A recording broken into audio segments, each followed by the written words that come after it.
We are quite literally diving back into Critical Role this week here at the Gallant Goblin, taking a look at a few WizKids mini sets that have come out in recent weeks.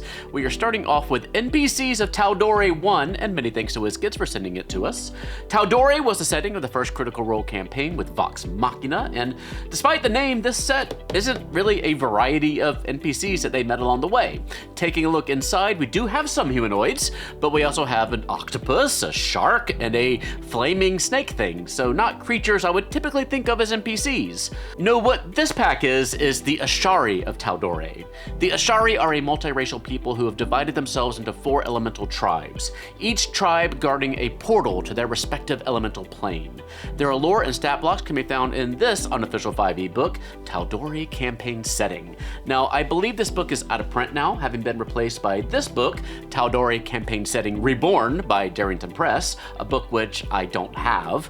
The new book is updated and expanded, but lucky for me, the stat blocks for these minis are in the original. I'm just not sure if they got updated for the new book or not. But you might use these minis for entirely different NPCs and creatures anyway.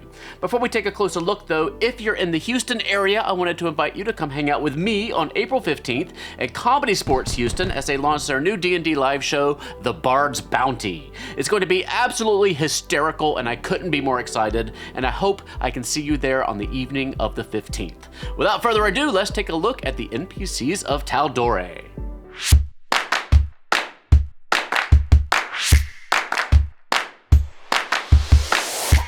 Okay, a little further ado, as I also need to remind you to check out the ongoing Kickstarter for the Big Bads from our sponsor Hit Point Press. You can pick up 2 gorgeous hardcover books. The Big Book of Big Bads features more than 25 arch villains to add to your stories. They come with full backstories, layer info, role-playing guides, stat blocks, and even at certain pledge tiers, STL files to print minis of them at home. And Creatures and Curios gives you more than 100 new monsters and magic items to add to your adventures. These are some really high-quality books made by some of the best writers and artists in the industry. You can visit the Kickstarter page by clicking the eye in the corner of your screen up there to download free samples of each book to see them for yourself. That is the Big Bads on Kickstarter now. We're starting off with maybe my favorite in the set, the very cool looking translucent fire elemental. Ashari Firetamers are often accompanied by fire elementals or salamanders or associated mephits, but they can also transform into one as a bonus action, not to mention being able to summon one. You can use this mini as either a salamander or a fire elemental, both are CR5 large elementals.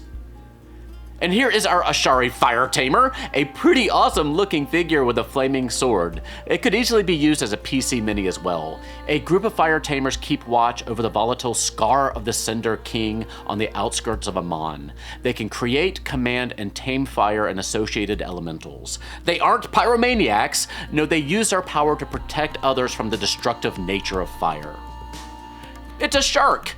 It's included in the set because the Ashari Waverider can transform into a hunter shark and a giant octopus.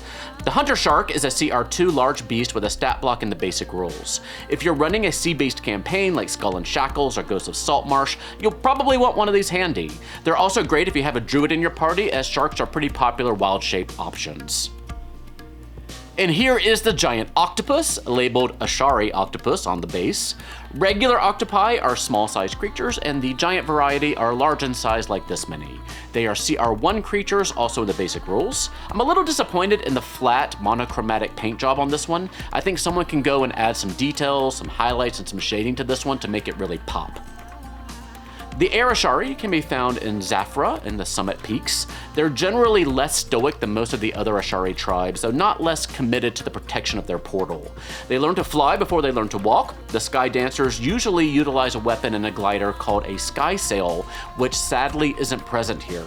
And according to their stat block, they use a staff and not a bow and arrow. So this mini isn't a great representation of a Skydancer as you typically find them, but I do like its transparent hair.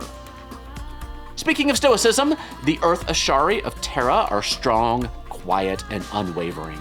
Like all the Ashari, they have spellcasting abilities. In the Stoneguard's case here, they have spells like Spike Growth, Hold Person, and Thunder Wave. They attack with a granite maul, and upon hitting with it, they can immediately cast Thunder Wave as a bonus action if they want to.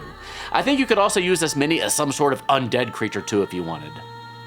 Finally, we have the Waverider, no relation to Booster Gold. The Water Ashari of Veshra are sworn to protect seafarers from storms, pirates, and sea monsters. They can transform into sharks and octopi, as I mentioned earlier, and can cast spells like Control Water, Water Walk, Water Breathing, and summon animals, aquatic beasts only. They attack with a harpoon.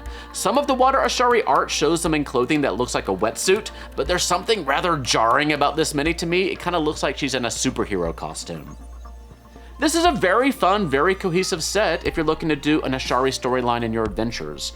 Of course, you could also use these as Genasi if you're in a strictly Forgotten Realms setting, though they are a distinct people. The oddly named NPCs of Tal'Dorei Set number 1 is available now for between $55 and $60. Let me know what you think about it in the comment section down below. It's a pretty specific set of minis this time around, and it's characters who don't normally appear together in the same scene, so it might be a challenge to get a lot of mileage out of them, but let me know what you think. In the meantime, be sure you are subscribed here to see what other mini goodness we have coming down the pike. We should have another package from WizKids arriving in the next couple of weeks, so there won't be any shortage of products to share with you. Be sure to back the Big Bad's Kickstarter before time runs out. It is gonna be a good one. And come join us on April 15th at ComedySportz Houston for the Bard's Bounty, a new D&D comedy campaign played live in front of an audience that'll include me and you, I hope. And come follow us on social media on Bramblewood, Whitestone, Kymel, and The Clasp. Until next time, stay safe, have fun, love each other, and I will see you next time at the Gallant Goblin.